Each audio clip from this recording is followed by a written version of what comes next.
Baik, Assalamualaikum warahmatullahi wabarakatuh dan selamat kepada semua penonton-penonton kita di Yuwana. Hari ini kita bertemu lagi di dalam rancangan Yuwana Usra Show. Pada hari ini kita sambung balik. Sebelum ni kita dah ada buat tafsir surah Al-Kahfi, betul Ustaz? Ya. Itu tafsir surah Al-Kahfi ayat 13. Jadi kita akan sambung balik dengan tafsir surah Al-Kahfi ayat ke-14 dan 15. Tapi dia sebelum kita nak move further, saya rasa lebih baik kita recap dulu Ustaz berkenaan dengan ayat ke-13 tempoh hari. Macam mana Ustaz? Ya. Bismillahirrahmanirrahim. Assalamualaikum warahmatullahi wabarakatuh. Alhamdulillahirabbil alamin. Wassalatu wassalamu ala asyrafil mursalin wa ala alihi wa sahbihi ajma'in. Qala rabbi syrah li sadri wa yassir li amri wa hlul 'uqdatam min lisani yafqahu qawli wasaddid lisani wa hadi qalbi bihaqqi sayyidina Muhammadin sallallahu alaihi wasallam wa ba'd. Alhamdulillah. Syukur pada Allah, pada hari ini kita bertemu lagi kita sambung kupas tafsir surah Al-Kahfi. Hari ini insya-Allah kita akan cuba masuk ayat yang ke-13, 14 lah insya-Allah. Kalau boleh lagi lajak kita lajak lah. Sekadang kita sempat kan. Okey, dalam perbincangan kita yang lepas kita ada kupas ayat yang ke-10, 11 dan 12. Kita ada cerita itu tentang bagaimana anak-anak muda yang dikatakan Ashabul Kahfi, yang mana mereka ni telah berlindung di dalam Al-Kahfi, yang kita terjemah sebagai gua lah. Sebab kita itu kita dah kupas mesti ada beza di antara gua yang berbentuk ada dewan, satu lagi gua yang kecil-kecil tepi-tepi tu kan.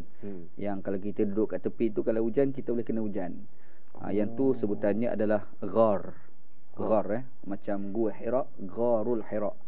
Dia tak panggil Kahful Hira kan. Dia panggil Ghar Al-Hira. Ataupun Gua Thur yang Nabi Muhammad bersama dengan Abu Bakar As-Siddiq yang dia berlindung sementara dalam perjalanan nak pergi ke Madinah dalam sejarah hijrah tu kan. Itu panggil Gharul Thur. Dia tak panggil Kahfus Sur kan. Jadi istilah Ghar dengan Kahfi ni beza dia, satu gua yang ada dewan yang besar, yang tu dia panggil Al-Kahfi. Ada satu lagi tu gua yang ada sikit tepi iaitu dipanggil Ghar. Jadi dalam ayat Al-Quran ni disebut Al-Kahfi. Jadi Al-Kahfi maksudnya dia dewan besar lah. Sangat-sangat besar. Besar lah. Macam kita tengok cerita Piramli tu, Alibaba berjalapuk tu kan, dia boleh letak harta. Yang tu Al-Kahfi lah tu. Tu kata Al-Kahfi.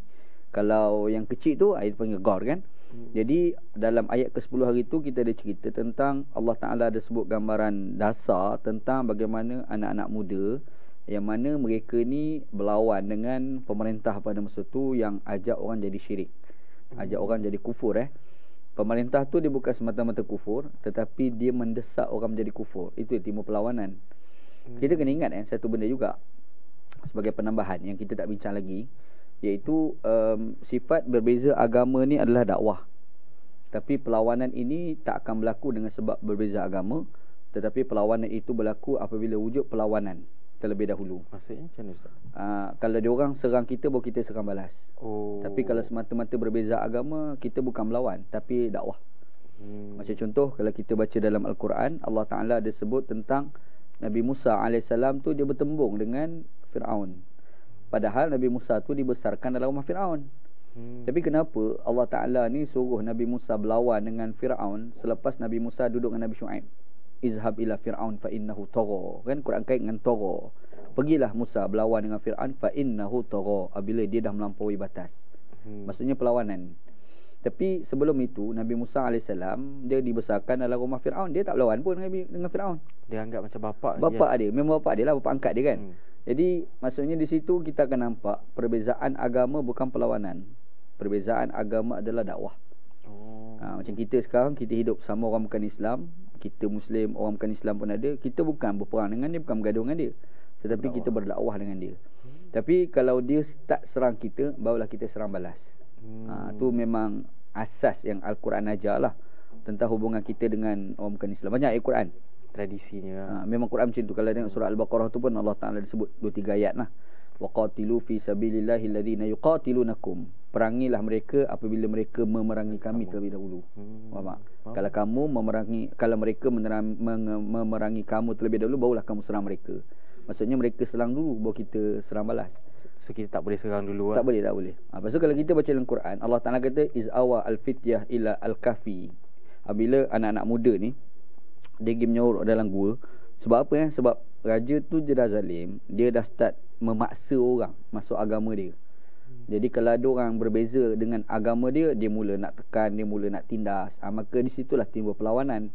Jadi perlawanan itu kita kena faham juga. Selagi mana kita tidak ada kemampuan, berlawannya mungkin agak defensif lah.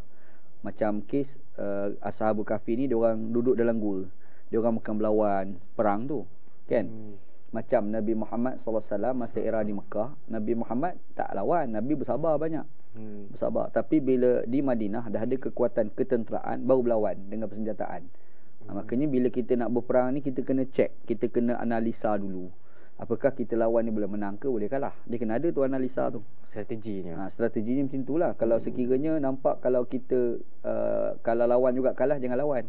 Kalau kita berundur-berundur lah. Dalam kes anak-anak muda Ashabul Kahfi ni, dia orang ambil sikap berundur. Cumanya dalam ayat tu Allah Ta'ala gambarkan mereka ni berdoa, minta Allah Ta'ala bagi kekuatan pada mereka lah, permintaan dia orang. Maka dia orang kata, berikan kepada kami rahmat-Mu yang berada di sisi-Mu ya Allah. Tolong bagi rahmat kepada kami. Lepas tu tolong jadikan kami ni bergerak dalam keadaan ada kematangan. Betul Allah Ta'ala kata, wahayyi lana min amrina rasyada. Kan? Gerakkan untuk kami daripada urusan kami ya Allah rasyadan. Kita terjemah sebagai hidayah, kan? Tapi rasyadan ni asal maknanya adalah kematangan. Dalam mazhab Hanafi ni ada satu tajuk iaitu berkenaan dengan anak-anak yang boleh diberikan hak untuk menjaga harta mereka, yang mana mereka ni asalnya anak yatim. Anak yatim ni dia tak boleh jaga harta dia orang, kan? Tapi bila dia orang besar, baru boleh bagi mereka jaga harta mereka, kan? Jadi bilakah umur tu? Itu ada disebut dalam Quran lah. Jadi Imam Abu Hanifah dia guna istilah as-sinnur rusydi. Apa tu? As-sinnu umur, ar-rusydi kematangan, umur matang. Jadi ar-rusydi dengan makna hidayah satu, ada pula satu lagi maknanya matang. Hidayah ni kita dapat satu yang kita Tuhan anugerah tu. Tapi ada satu lagi, kita dapat hidayah hasil daripada belajar kita faham dan situ ada kematangan. Nampak?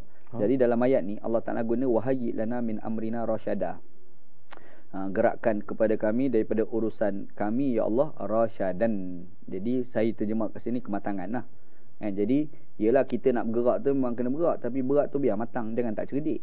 Betul tak? Nanti kalau kita bergerak cara tak matang ataupun tak cerdik, nanti kita pula gugur di tengah jalan, kan? Lepas tu Quran guna ayat tu rasyadan. Dia guna perkataan rasyadan. Kita terjemah rasyadan ni semua hidayah, tapi sebenarnya rasyadan bukan makna hidayah je, tapi dalam hidayah tu ada maksud hidayah yang ada kematangan dalam tu, kan? Sebab orang dapat hidayah ni macam-macam. Betul. Ada satu dengan belajar, ada satu ni sebab family, ada satu ni sebab ikut bapa, ada satu lagi ni sebab keturunan, macam-macam, kan? Jadi ada satu lagi ni adalah hasil daripada pembelajaran, berfikir, melihat, lepas tu mempersoalkan, critical, kan? Pemikiran kritis. Dan salah satu cara untuk dapat hidayah ni adalah kritis. Kita kritis dengan satu benda, kita tengok kita kritis. Dan sebabkan kritis itu dia adalah asbab untuk nak dapat hidayah. Kalau ada kritis dalam mendapat hidayah, maka penggunaan katanya adalah rasyadan. Tu bezalah perkataan. Tak, lepas tu Tuhan kata Allah Ta'ala bagi mereka ni tidur tu betul-betul tidur, lena. Dan dalam gua tu tidur tu bilangan tahun yang lama. Quran kata fadarabna ala adhanihim fil kahfi sinina adadan. Jadi dalam ayat tu Allah Ta'ala kata kami telah pukul pada pendengaran mereka. Ni sastra Arab. Pukul dalam maksud tutup. Pendengaran. Pukul tapi maksud tutup. Maksud darabah ni makna pukul. Orang Arab ni memang dia ada sastra dalam cakap. Macam kita sebut orang itu ilmu dia banyak. Kita akan katalah innahu kana aliman, contoh. Innahu kana allamatan, contoh. Aliman orang alim, allamatan alim sungguh-sungguh. Tapi kalau dalam Arab cakap dalam sastra dia tak akan kata innahu kana aliman ataupun allamatan. Itu perkataan biasa. Tapi kalau sastra dia kata wa albasahu libasal ilm. Tuhan telah memakaikan kepada dengan pakaian ilmu. Tu sastra bercakap, kan? Arab macam itulah. Sebab Arab ni bangsa yang bersastra dalam cakap, kan? Bersama puitis. Dia puitis, dia bangsa puitis. Kalau apatah lagi Arab pada era tu, era zaman Nabi Muhammad, dalam bangsa Quraisy pula. Sebab bangsa Quraisy ni bangsa bangsawan, dan bangsawan ni kita tahu dia cakap sastra. Macam kita sekarang lah, kalau istana kita bukan bercakap macam kita sembang tepi jalan. Dia akan guna perkataan yang agak tinggi tak? Kaedah dia. Maka Quraisy ni bangsa sastra, apatah lagi Al-Quran yang sastra dia lagi canggih daripada sastra Arab tu. Makanya dia tak akan gunalah kami tidur dekat mereka. Tak, Tuhan tak kata macam tu kan. Tapi Tuhan kata fadarabna ala adhanihim, kami pukul pada pendengaran mereka. Jadi masa pukul di sini, pukul ni bukan ambil kayu pukul tu. Maksudnya dia telah tutup pendengaran mereka untuk mereka tidur nyenyak. Kan, dia sengaja guna telinga sebab kita ni kadang-kadang mata terpejam, telinga kita ni masih bunyi nyamuk. Tidur juga tapi tidur ayam. Tidur nyenyak tu. Baik kalau tutup telinga ni tidur betul lah tu. Tak dengar memang tidur betul lah. Nak panggil apa tau. Nyenyak ni tahap gaban lah. Tu bahasa budak-budak sekarang kan. Tidur mati tidur mati kan. Tuhan bagi tidur betul kepada dia orang Okey, cuma dalam ayat ni menariknya Allah Ta'ala kata fil kahfi sinina adadan, bilangan yang terlalu lama tidur, dan tidur kat sini bukan mati kan. Bermaksud dalam keadaan masa tertentu akan dibangkitkan. Inilah orang panggil karamah. Karamah. Kita ni bila sebut tradisi beragama, dia ada beberapa wacana-wacana penting yang dibincangkan. Yang pertama dia panggil mukjizat. Yang kedua dia panggil karamah. Yang ketiga dia panggil sihir. Sihir ni yang kufur lah. Kalau kufur sihir lah kan. Dalam Quran ada cerita lah pasal sihir, benda pelik. Tapi datang daripada orang kufur, orang jahat kan? Yang tu dia panggil sihir. Kalau yang baik ni dua. Yang pertama adalah mukjizat. Yang kedua adalah karamah. Mukjizat ni merujuk pada para nabi lah. Daripada perkataan ajizah, lemah, ajaza, melemahkan. Mukjizat maksudnya orang itu diberikan satu kelebihan. Kelebihan itu berbeza daripada yang biasa, iaitu luar biasa dan menyalahi adat, dan sifat dia nak melemahkan musuh. Itu mukjizat. Saya ingat kan bila cakap ajizat tu, saya ingat dia melemahkan Rasul tu sendiri kan? Tak. Dia ajizah tu lemah. Kalau ajizah isim fa'il dia ajiz, tapi dia bukan ajiz isim fa'il, dia panggil mukjiz. Mukjiz. Dia maksudnya pada perkataan ajaza. Kalau orang belajar bahasa Arab dia panggil bina mutaaddi. Maksudnya masuk, memasukkan. Kan beza. Keluar, mengeluarkan. Beza. Keluar tu kita keluar. Mengeluarkan, kita mungkin bawa benda. Bawa handphone keluar kan. Sebagai contoh. Maka kita mengeluarkan. Ada satu lagi, ajiza lemah. Ajaza, melemahkan. Jadi, mukjizat. Daripada perkataan ajaza. Kalaulah Nabi tu lemah, dia tak akan guna kalimah mukjiz. Dia akan guna kalimah ajiz. Tapi dalam ayat, dalam perkataan tu, mukjiz. Ini kalau orang belajar ilmu bahasa Arab, ilmu sorof, dia panggil isim fa'il lah. Mukjiz. Daripada akar kata ajaza, fa'ala. Okey. Bila sebut daripada perkataan ajaza, ajaza, bukan ajaza, ajaza. Alright. Jadi bila sebut mukjizat, dia melemahkan. Sifat bagi mukjizat ni Tuhan bagi kepada para nabi. Nabi tu bila dia buat benda pelik itu sebab dia nak melemahkan musuh. Macam Nabi Musa ni Tuhan jadikan tongkat dia bertukar jadi ular sebab nak lawan Firaun. Kan? Banyaklah yang tangan dia bercahaya untuk menampilkan, ini orang ganjil, makanya orang ni akan rasa inilah yang kita kena ikut. Itu sifat bagi mukjizat. Tapi benda ni berbeza dengan karamah. Karamah ni pun satu kemuliaan yang Tuhan berikan kepada orang-orang yang dekat dengan Tuhan. Jadi kalau ada orang kata sebenarnya karamah ni tak ada, tak betul. Sebenarnya karamah ni ada. Wali dah. Wali. Orang panggil wali tu kan. Wali ni istilah kita sebenarnya wali-wali Allah. Sebenarnya adalah orang-orang mukmin yang sebenar-benar mukmin lah. So wali ni perkataan Melayu lah sebenarnya. Dia perkataan Arab juga, tapi dia kemudian dia bukan daripada istilah Al-Quran dan hadis, bukan. Kan? Memanglah ada hadis man ada waliyan, man ada barang siapa yang memusuh dengan wali aku, maka dia memusuhi dengan aku tu kan. Tapi perkataan wali di situ tu merujuk pada siapa? Kita tak tahu maksud yang sebenar dimaksudkan dalam perkataan Nabi. Dalam Al-Quran sebenarnya konsep wali Allah ni yang dalam terma yang telah popular pada zaman sekarang sebagai wali Allah ni, antaranya surah Al-Kahfi, manusia-manusia yang tahap iman dia maksima, yang sebenarnya perkataan yang paling tepat adalah al-mu'min. Al-mu'min. Sebab tu Al-Quran kata innamal mu'minuna alladhina idza dzukirallah wajilat qulubuhum wa idza tuliyat alaihim ayatuhu zadatuhum imana. Quran kata kan, orang mukmin itu apabila dibacakan ayat Allah gemetar hatinya. Kan? Kita ni kalau kita tanya mukmin tak? Mukmin. Tapi kenapa kita dengar ayat Quran kita tak gemetar? So kita tak mukmin semukmin-mukminnya. Jadi mukmin tu dia ada dua perkataan, alladzina yu'minu Ataupun alladzina amanu, alladzina yu'minun, alladzina amanu, ya belaka lah tu. Lepas tu kita baca ya ayyuhalladzina amanu, wahai orang-orang beriman. Betul tak? Betul. Tapi innamal mu'min, dia guna kata nama. Bila sebut kata nama tu mukmin sebenar lah. Jadi macam kita ni mungkin sekadar ya ayyuhalladzina amanu tu. Tapi kalau alif lam mim nun waw, mim nun min waw sabdu, nun waw nun tu mukminun, al mukminun tu mukmin sebenar. Dah sampai tahap lagi tu. Tu dalam lah. Itu yang bila dengar Al-Quran tu dia boleh menitik air mata, dia boleh gemetar kan.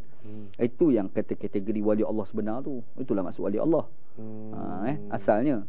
Cumanya orang kita ni dia faham wali Allah tu, wali Allah ni orang ada karamah, dia jadi macam tu pula. Jadi pentafsiran cara Al-Quran, hadis dengan kita dah bawa pada naratif kemudian dia berbeza sebenarnya. Tapi tak ada masalah, tu bukan benda satu yang salah tak. Sebab bila kita guna wali Allah, orang memahami pada makna al-mu'min tu lah. Dia bukan satu yang salah lah. Makanya bila sebut wali Allah, sering sangat orang akan terpergi kepada tajuk mesti ada karamah. Sebenarnya tak semestinya macam tu. Wali Allah bukan mesti ada karamah. Ada karamah belum tentu lagi orang tu wali Allah. Jadi kita kena clear lah. Jangan dah terlalu peragu minda dia panggil. Minda kita teragu. Kita rasa macam logik, padahal tak logik. Faham tak? Jadi kita kena jelas.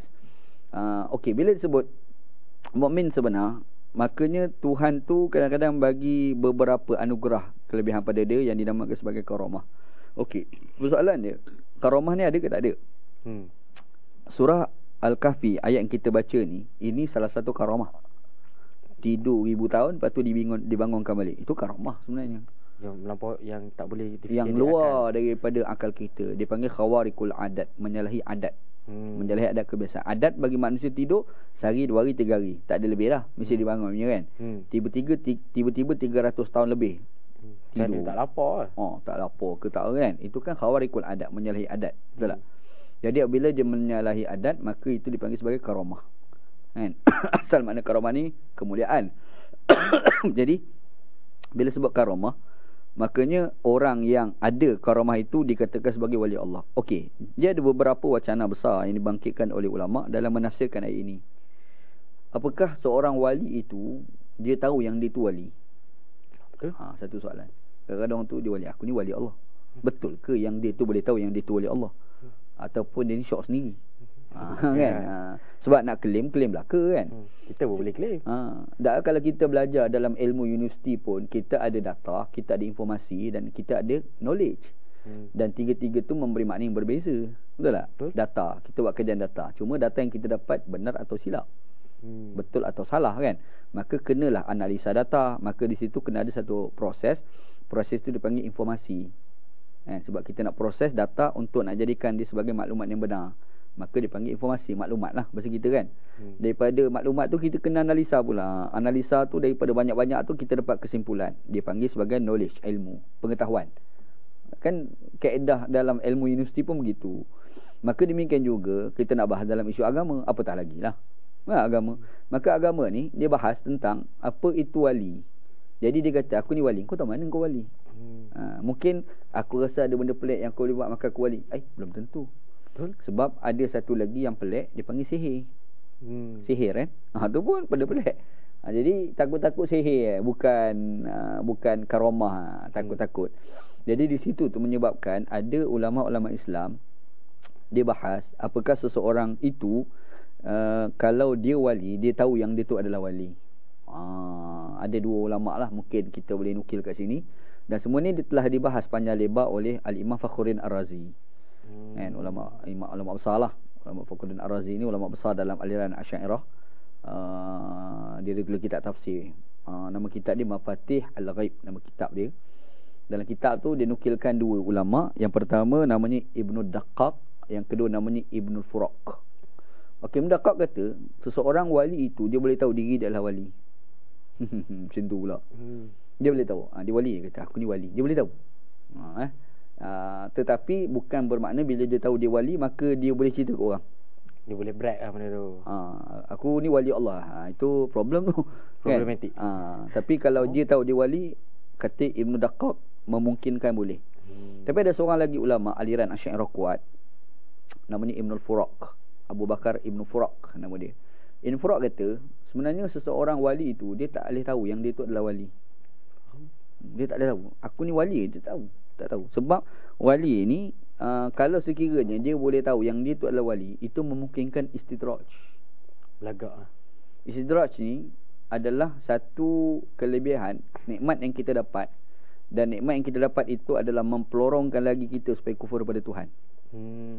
Macam kita sebut Fir'aun. Fir'aun ni berapa kali dia sesama dalam soalan tu ya. Berapa kali dia demam.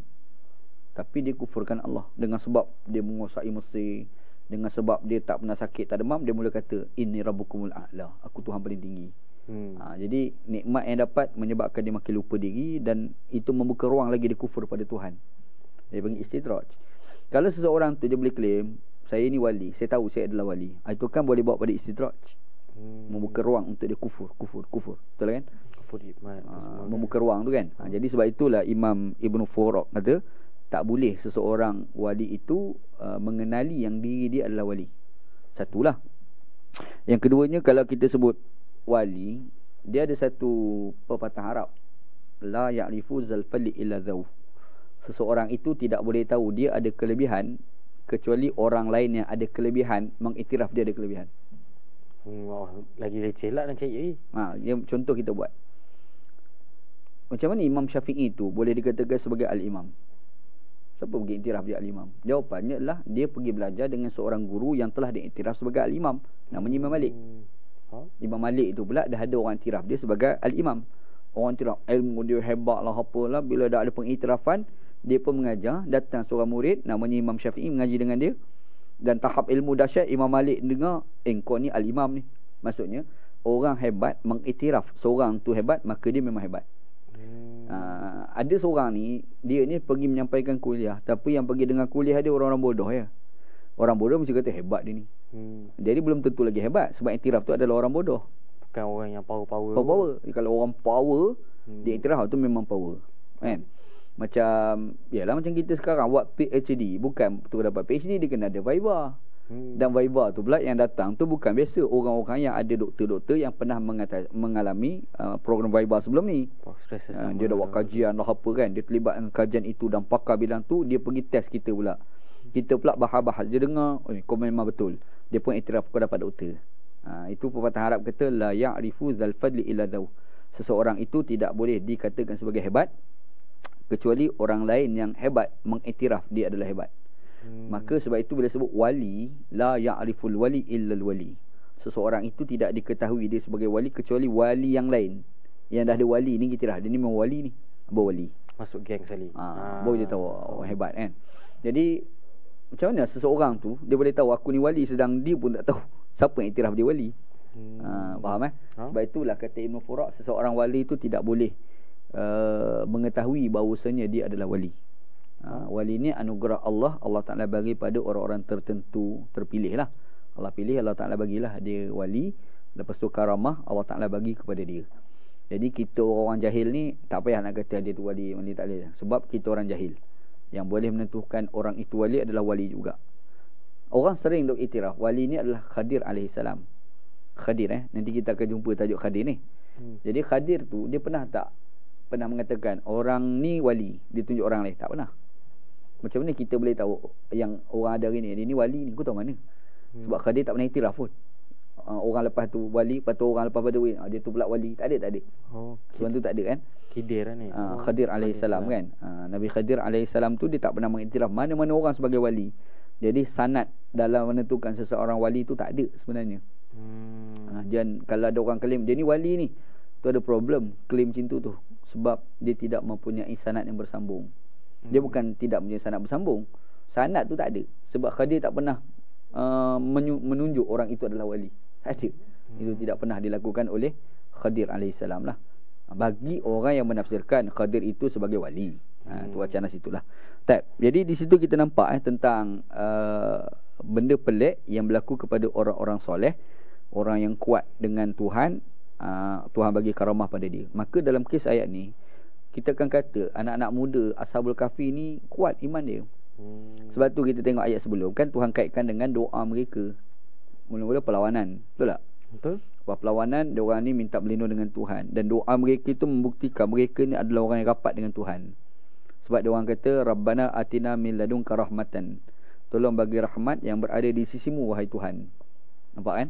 Jadi kita boleh rasa tau macam mana rapat dia dengan Tuhan. Maka tak pelik Tuhan bagi karamah pada dia, iaitu mereka ni tidur, lepas tu dibangunkan, walaupun tidur tu sampai ratusan tahun.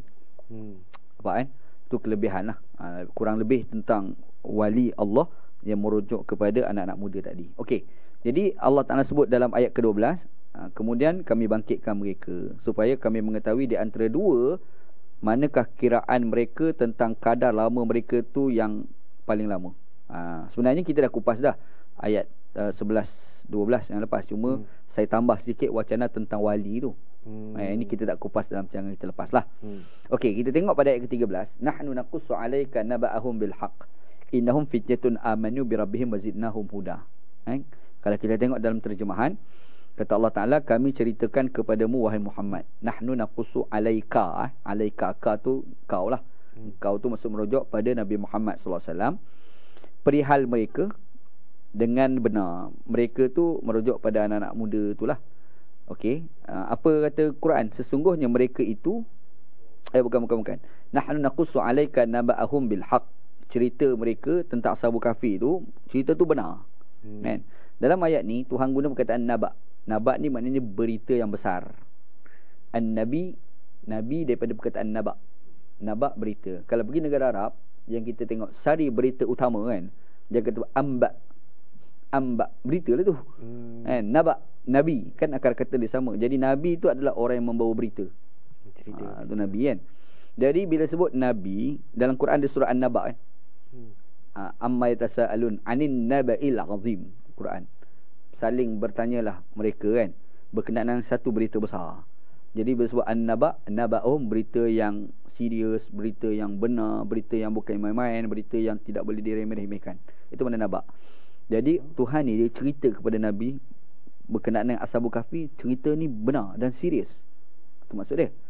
Kemudian innahum fityatun amanu, sesungguhnya mereka itu, anak-anak muda itu adalah fityatun, anak-anak muda amanu bi rabbihim, beriman dengan Tuhan mereka, wazidnahum huda, kami tambah kepada mereka petunjuk. Jadi Tuhan kata mereka tu beriman kepada Tuhan, lepas tu Tuhan tambah lagi hidayah. Bukankah beriman tu dah hidayah dah? Tiba-tiba Tuhan kata kami tambah pula hidayah. Macam mana tu kan? Terfikir dah dapat iman, iman tu hidayah, Tuhan tambah lagi hidayah. Sebenarnya apa maksud dia kan? Dah dapat iman tu dah hidayah, tambah tu pula macam mana pula bentuk? Kadang kita terfikir juga kan. Dia macam ni. Kita ni kalau ada agama, kalau kita beramal dengan agama, Tuhan akan bagi kekuatan kepada kita. Sebab tu dalam ayat Quran ada sebut intan surullah yansurukum wa yusabbit aqdamakum. Kamu jika kamu tolong Allah, Allah Ta'ala tolong kamu, Allah Ta'ala kuatkan pendirian kamu. Kan? Kita kena ada iman. Kalau kita ada iman, kita tak amal dengan iman itu, mungkin iman tu makin luput, makin hilang. Kan? Tapi kalau kita ada iman dan kita jaga iman betul-betul, maka dia lagi kuat. Okey. Ada pepatah orang-orang soleh terdahulu lah. Dia kata man alima bima alima wa awrasahu al-ilma bima la ya'lam. Ini pepatah orang Arab.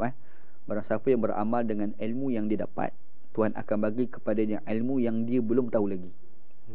Tuhan akan bagi ilmu lagi, bagi ilmu ini. Kita ni kalau dapat sikit ilmu dan kita tak amalkan, mungkin ilmu tu kita lupa satu masa nanti. Akan hilang kan. Betul Tapi kalau kita dapat ilmu dan kita amal terus. Hari ni kita belajar cara-cara mengambil wuduk. Contoh, kita belajar ambil wuduk ni cara macam ni, gosok macam ni. Habis kita belajar. Lepas tu bila kita berwuduk, kita terus amalkan. Kali kedua amal, kali tiga amal, kali keempat amal. Last kali memang tak akan lupa ilmu tu. Dia kebiasaan kan. Dia biasa kan. Tapi kalau kita belajar cara berwuduk yang cara Nabi kita belajar, tapi kita dah berwuduk cara kebiasaan kita, bukan tak sah-sah dah. Cuba yang cara Nabi yang sunnah tu, kita tinggalkan yang cara sunnah yang kita belajar tu, kita amal wuduk yang macam biasa kita buat. Last kali cara sunnah pun kita lupa. Orang tanya macam ni cara wuduk sunnah Nabi, itu belajar tapi tak ingat dah. Sebab apa tak ingat? Sebab tak amal. Betul kan? Betul. Makanya orang Arab ni dia ada pepatah man amila bima alima wa awrasahu Allahul ilma bima la ya'lam. Barang siapa yang beramal dengan ilmu yang dia dah tahu, nanti Tuhan akan bagi kepada dia ilmu yang dia belum tahu lagi. Tuhan bagi ilmu terlekat, dan kadang-kadang celah-celah dapat ilmu tu ada penambah lain daripada ilmu. Kan? Saya rasa benda ni banyak berlaku, terutama kalau kita jumpa orang pakar-pakar di dalam satu tradisi ilmu. Sebenarnya dia bermula daripada tak tahu juga. Daripada kecil ilmu dia. Dia tak tahu, dia belajar. Dia tahu kadar-kadar yang awal ni semua tahu. Tapi bila dia dah start praktikal, contoh kalau doktor, orang belajar ilmu kedoktoran, dia belajar, dia pun kadang-kadang masa habis tahun 4 dia tu pun peperiksaan tak lulus pun. Betul tak? Dia masuk tahun 5, dia start pada praktikal. Jadi praktikal dia agak ada sikit penambahan pemahaman dia daripada ilmu yang dia 4 tahun.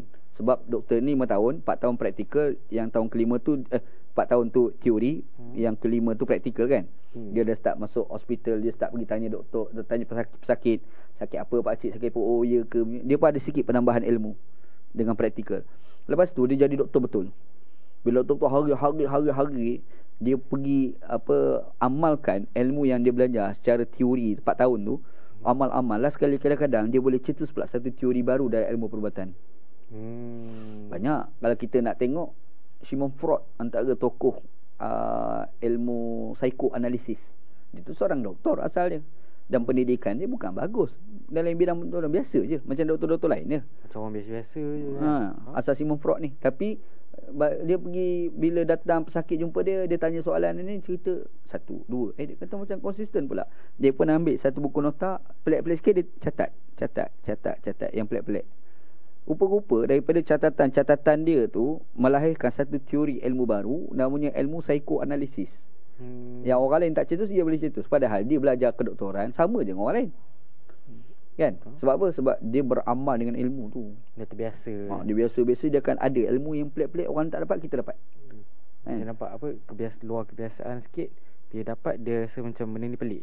Benda ni pelik, dia akan faham, orang lain tak faham. Dia akan ambil benda tu, dia akan tanya diri sendiri. Sebab tu yang pepatah Arab kata, man amila bima alima wa awrasahullahu al-ilma bima la ya'lam. Barang siapa beramal dengan ilmu yang dia dah tahu, nanti Tuhan akan mewarisi kepadanya ilmu yang dia belum tahu lagi. Bagi ilmu lain yang kadang-kadang ilmu tu orang lain tak dapat, dia dapat. Sebab amal. Betul tak? Betul. Kalau kita fikir, sebenarnya dekat diri kita pun berlaku. Kan? Kalau tak tahulah Nabil bidang apa, tak tahulah. Nabil bidang apa belajar? Bisnes.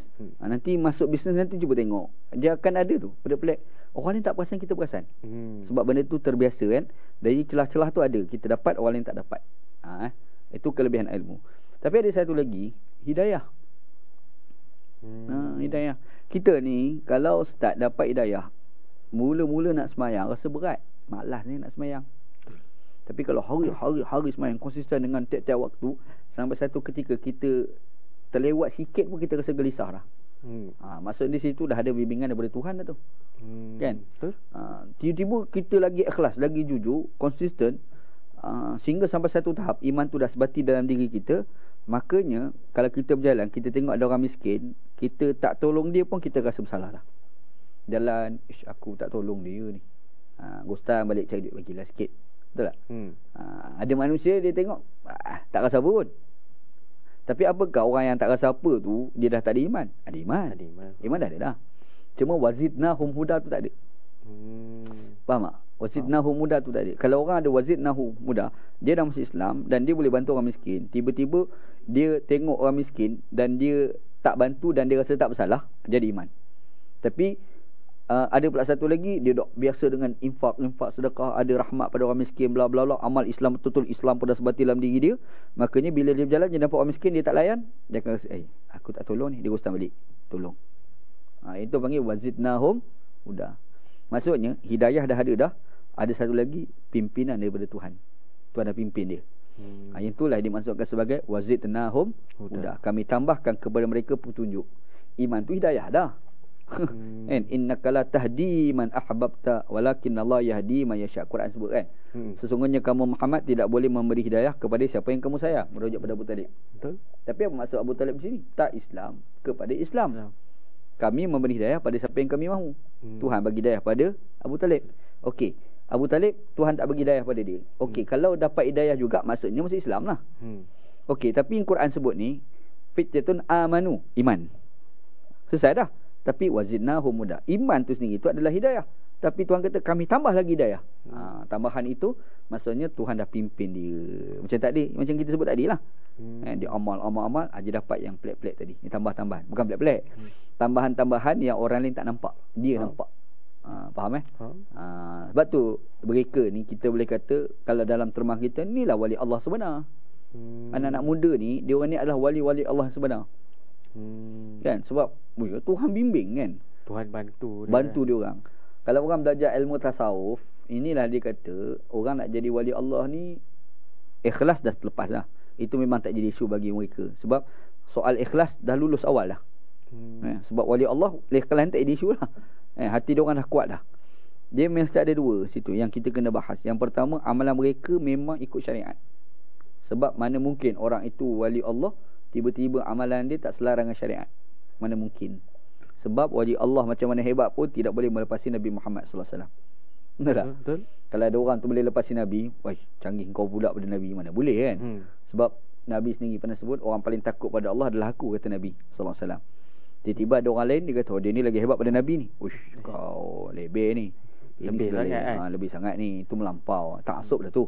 Kan? Jadi orang tu wali Allah macam mana pun dia tidak boleh melepasi Nabi Muhammad. Makanya Nabi Muhammad SAW kalau dia amal ikut syariat. Kalau orang tu jadi Allah, dia mesti ikut batasan syariat. Tidak boleh keluar daripada batasan syariat. Tapi bila sebut batasan syariat, dia ada satu lagi tajuk. Dia mesti ada musyahadah. Tu istilah orang tasawuf. Musyahadah ni maksudnya penyaksian diri, penyaksian jiwa. Jiwa dia telah menyaksikan hakikat Tuhan. Kita ni nak tengok sesuatu dengan mata kepala, betul tak? Betul. Tapi pernah tak kita fikir ada satu lagi, kita tak nampak dengan mata kepala, tapi kita nampak dengan mata hati. Istilah kita orang Melayu mata hati. Mata jiwa. Jiwa kita ni ada mata dia nampak. Kita mungkin tak faham daripada sudut mata hati, tapi mungkin kita sebut hati aku mendengar suara hati. Betul kan? Ada hati kita bercakap. Tapi ada satu lagi, mata hati kita melihat. Kita umpamakan jantung ataupun hati kita, lepas tu dikabur dengan dosa-dosa. Jadi kita buang dosa-dosa hitam tu, maka dia akan jadi putih. Umpama cermin, kita nampak di sebelah cermin. Tapi kalau cermin tu kita bubuh kabur, kita bubuh hitam, tak nampak di sebaliknya. Jadi yang kata buta hati ni, dia bukan mata hati tu buta macam kita ni, tak. Cermin tu kalau umpama cermin penuh dengan kabut. Jadi kita nak cuci kabut, buang, maka daripada buta hati dah jadi celik mata hati. Nampaklah hakikat kan? Jadi kita nampak dengan mata kepala, dengan mata hati kita nampak dua benda yang tak sama. Mata kepala dia boleh tengok anak, mata hati dia boleh tengok sayang. Betul tak? Betul. Mata kepala nampak anak ni anak aku, ataupun ini isteri aku, ataupun ini girlfriend aku. Betul tak? Betul. Itu mata kepala. Tapi kita tengok dia, kita bukan semata-mata nampak dia, kita ada nampak di sebalik dia. Namanya sayang, cinta. Jadi cinta dan sayang itu bukan dilihat mata kepala, dilihat dengan mata hati. Kan? Tapi ada satu benda yang orang jarang bahas, iaitu melihat hakikat Tuhan. Melihat hakikat Tuhan. Dan dia nampak bukan macam kita nampak dengan mata kepala. Sebab kalau orang tanya kita, apa itu sayang, kita tak boleh beritahu. Sayang tu apa? Tapi kau faham tak? Faham tak? Tak faham. Tak, sayang tu apa? Faham sayang. Faham? Kita faham. Tapi kalau definisikan dalam laras bahasa, tak boleh guna perkataan. Perkataan apa? Tak boleh laras, tapi kita tahu macam kita faham. Kan? Kita memang tahu. Tapi nak cerita tak pandai. Betul. Kan? Tapi faham tak? Faham. Kenapa kita faham? Sebab mata hati kita ni nampak hakikat makna sayang. Hati mata kita ni nampak hakikat cinta. Maka kita faham. Itu adalah mata hati. Tapi dalam cinta sayang ada satu lagi yang kita tak nampak, Tuhan. Kan? Jadi macam mana kita ni melihat satu benda tapi kita nampak dengan mata hati. Mata kepala kita melihat, mata hati kita melihat. Jadi sebab tu dia timbul persoalan bila sebut wali Allah, dia mesti ada musyahadah. Musyahadah ni pada kalimah syahidah, syahadah, akar kata yang sama tu. Penyaksian. Jadi penyaksian, kita menyaksikan ni banyak unsur. Satunya saksi macam ni, tengok macam ni pun panggil saksi juga kan. Jadi saksi di sini lah penyaksian dengan mata hati, nampak hakikat Tuhan. Itu syarat nak jadi wali Allah. Mana manusia boleh tahu yang aku ni nampak hakikat Tuhan? Dia boleh tahu aku rasa ni hakikat Tuhan. Dan aku yakin ni hakikat Tuhan. Tiba-tiba dia cakap dekat orang, kau something wrong ni. Nampak kau ada tak kena ni bila kau claim. Kaki claim kan. Claim. Sebab dia macam ni tau. Pernah berlaku lah masyarakat kita. Orang claim dia mimpi jumpa Nabi sallallahu alaihi wasallam. Itu sebenarnya berlaku kan. Itu masa berlaku. Memang berlaku. Sebenarnya boleh berlaku ke mimpi jumpa Nabi? Boleh berlaku. Itu benda tu pun pernah disebut oleh Nabi. Kan? Man ra'ani fil manami faqad ra'ani fil yaqasah. Siapa yang bermimpi jumpa dengan aku, sesungguhnya dia macam jumpa aku. Betul lah kan. Kata Nabi sallam. Maksudnya mimpi jumpa Nabi ni boleh berlaku. Dan Nabi Muhammad pernah sebut, asyaitan la yatamatsalu bi, syaitan tidak akan berupa dengan rupa aku. Jadi kalau kita jumpa Nabi, itu adalah Nabi, itu bukan syaitan. Sebab syaitan dia tak boleh berupa dengan rupa Nabi. Alright. Tiba-tiba kita mimpi, kita kata ni Nabi. Kita kata Nabi. Persoalannya, mana kau tahu itu adalah Nabi? Sebab masa hidup kita tak pernah jumpa Nabi. Kita tak pernah tahu rupa Nabi. Tak pernah tahu kan. Jadi bila dia mimpi jumpa Nabi, dia cerita dekat orang. Dia kata aku mimpi jumpa Nabi. Persoalan mana kau tahu itu Nabi? Betul tak? Betul. Dia kata syaitan tidak akan berupa dengan rupa Nabi. Tapi kita kena ingat, masa hayat hidup Nabi, Nabi pernah sebut dekat seorang sahabat Nabi, namanya Ja'far bin Abi Talib, yang Nabi kata kau punya rupa paras rupa dengan rupa paras aku. Nabi pernah sebut Ja'far bin Abi Talib, abang pada Senali. Nabi kata Ja'far, rupa paras kau dengan aku sama. Jadi dia diras, dia macam kembar. Adalah beza sikit. Macam kita tengok adik-adik kembar tu lah. Dia tengok macam sama. Tapi kalau kita cari, ada beza sikit? Ada tak? Mesti ada kan. Betul. Kita ni, Nabi kata syaitan tak boleh berupa dengan rupa Nabi. Tapi syaitan boleh tak berupa dengan rupa Ja'far? Boleh. Takut-takut dalam mimpi tu bukan Nabi, Ja'far bin Abi Talib. Lepas tu dia mengaku tu Nabi. Tiba-tiba kita cerita aku mimpi jumpa Nabi, padahal orang tu bukan Nabi, orang tu adalah Ja'far. Bukankah kita dah berbohong atas nama Nabi? Betul. Jadi kita kena elak awal daripada menceritakan kepada orang kalau kita mimpi jumpa Nabi. Biar kita seorang dah. Biar kita seorang dia rasa je.